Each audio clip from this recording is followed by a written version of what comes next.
Hello everyone, welcome back to another video here. Today we're playing in the Leo tab. I'm going to show you some replays that I have. A tier 7 medium Swedish tank. Alright,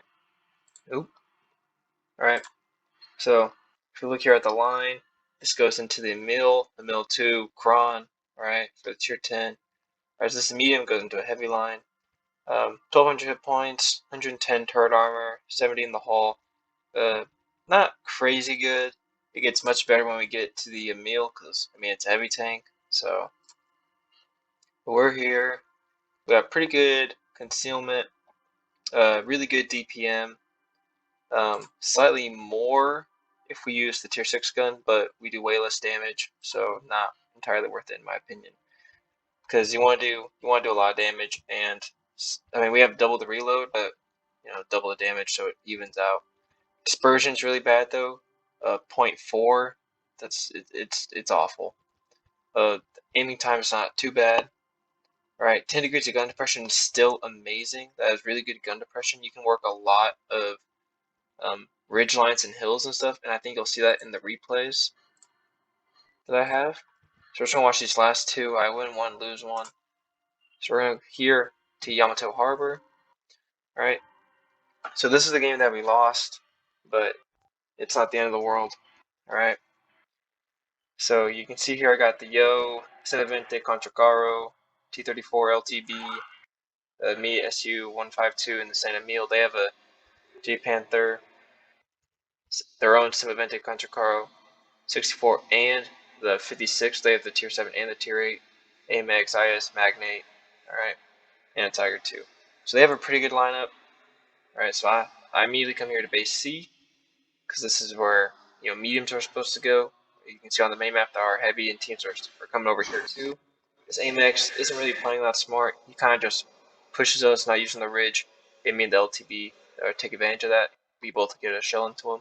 So I see him coming around here. I know the LTB can cap the base, and I know he's probably going to come right here in the middle. You can see I'm angling my tank a little bit, getting ready. He pokes just like I knew. Shoot him, shot him. It actually broke his turret random a little bit because I knew I was a bigger tank, and then he bounced me because he wasn't aiming, and then the rest of my team finished him off.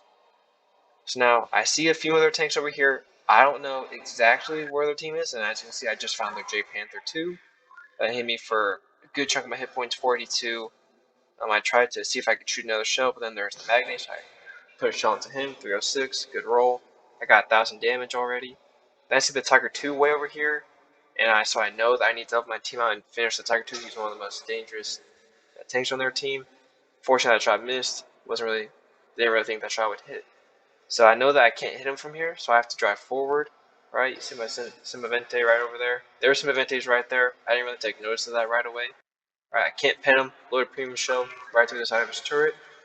Alright, so he sees me, and he knows that he can pen me and easily bully me. So he starts to push me, but I just walked up the hill and shot him first. Alright, so now I head back over to this hill. I want to be behind the rocks. I want to be in this bush. Alright, 1,300 damage so far. I look in. I took a blind fire because I thought the Magnate was still there, but he wasn't. So I see my TDs, they're pretty low, and they have a full health Senevente, tier 8, walking towards. So I'm going to go help him out, me and the M3Yo. Alright, now this is where I get blown away.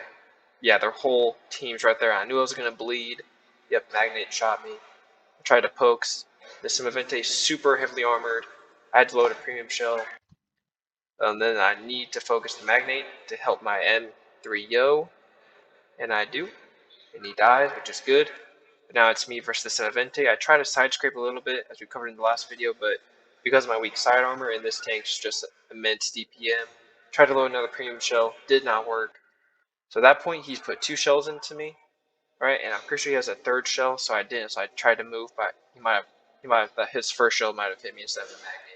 And the IS finishes me off. Nothing I could have done, really.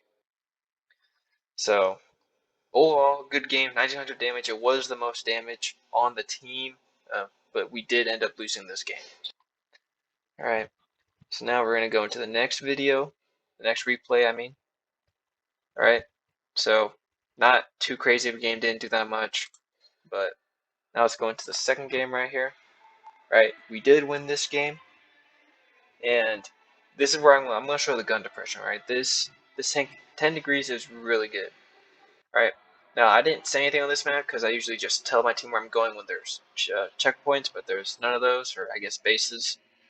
So, but luckily my team was pretty smart and they all joined us on this side, which is really good. You can see I always look to see where my team are, and I see the heavies are coming this way, which is always a good sign, especially since we have a smasher on our team. He's a really strong heavy tank. Right, so me, T49, we're coming over to this hill right here. We're gonna come to well, actually I go to the hill. I think he goes to the far side right here. And I came around this rock because I didn't want to get spotted. Right, now I'm coming over here, and look, you can see the gun depression right here. Look, I can see over this ridge almost all of it except for the bottom, with only my turret being exposed. And my turret has the most armor, and with the way I'm angled, it's gonna be more than 110 millimeters. It's gonna be more effective.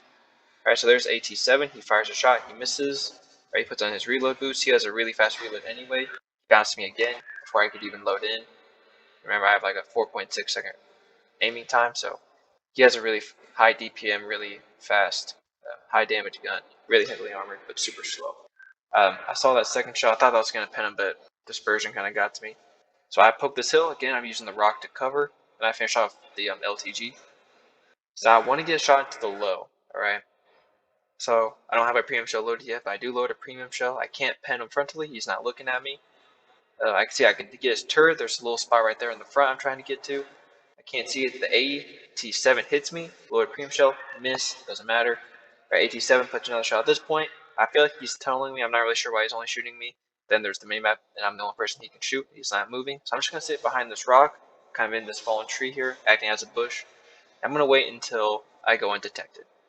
Now, especially now that the low's gone, the AT7 can't see me, doesn't know where I am. I've only done 300 damage, not crazy. Look, and I see the AT7. As soon as he turns this way, I push. Because I know, got shell, broke his track, which is really important. I was just trying to do some damage. Maybe I was trying to shoot his track, I'm not entirely sure. I get behind him because he doesn't have a turret, so he can't shoot me. Now I'm just going to camp right here behind him where he cannot do damage to me. This is really, it's kind of a cheesy strat. It's really unfortunate for the tank that's being shot at. Unfortunately, that shell bounced. I'm not really sure how, because the whole tank was gray, but stuff happens. So I get another shell to the side, and then I mean try to back up, see if he would shoot me and miss, but he didn't. Alright, so I'm trying to, he hits me. I thought my Vente was going to kill him, so I kind of just forget about him. Can't pen him. But he gets another shot because he has such a fast reload. Alright, so we've done over 1,000 damage, and at this point I don't know where the RHM is, but it seems like my whole team does. Alright, again, because I know this tank has a good camouflage, I know he could be somewhere, so I'm going wide so I don't get spotted. And then he gets spotted over there and dies instantly. So, not much better of a game in terms of damage and stuff, but it does show that the good, oh my goodness, gun depression that this tank features, 10 degrees. It can work on a lot of ridge lines and hills. Obviously small ones, if you're going up a cliff, you're not going to be able to shoot, the bottom of it, whatever. And you're always going to have to poke. So just know that, try to figure out where the enemy team is, I knew the AT7 was there, so I used the rocks to cover, so I could shoot like the LTG in that scenario. So this is a pretty good tank. I do like this tank a lot. I would definitely recommend for other people, especially since the line that it goes down is super good. Alright. So I just got rid of the Sturv. I got the Leots all maxed out, getting ready to get the Emil, then the Emil 2, and the Kron. And so the odd thing is that people might not understand is how armor works in this game. Alright, I'm not perfect on how armor works, but we look at the Emil. It only has 180 millimeters, which sounds bad, especially since it has 180 mils of pen, 224 on the premium shells, which should be able to cut through this turret. And we get the tier 9 gun that it has, and it goes up to 217 standard, 242 premium. Should easily be able to cut through. If I was shooting at another Emil, I should be able to easily cut through his turret. But if you also notice, look at this turret. It is angled, which means that the 180 mils is going this way. It's going, perpendicular to this side right here, and not, horizontal like how you're going to be shooting at it. So its effective armor is probably closer to like 200, 230, which is going to be really hard for another Emil to penetrate unless they have the tier 9 gun and they use a premium shell. So that's, I mean, this is why this line is so good, because it has such a strong frontal turret. You know, in the Emil, or not the Emil, the Leo is kind of showing that, alright? It's not it's not angled at all, but it's rounded. So it's going to be like if you hit right here at my bounce, hit the bottom of my bounce, and then you can also see that the turret cheeks right here are angled, so you hit that and it might bounce unless you have a lot of pin like the Semaventes do. So just understand, where your armor is strong, how to angle it. Now, last week we talked about side scraping with the Chisei, and it makes sense that the side armor is 105, 101. If I angle it, it's closer to 150, 170, which for a tier 8, as again, 230 mils is a lot. So it might not bounce everything, but there are definitely tanks that won't be able to penetrate, especially if they don't know how to aim correctly. So there's the Leo.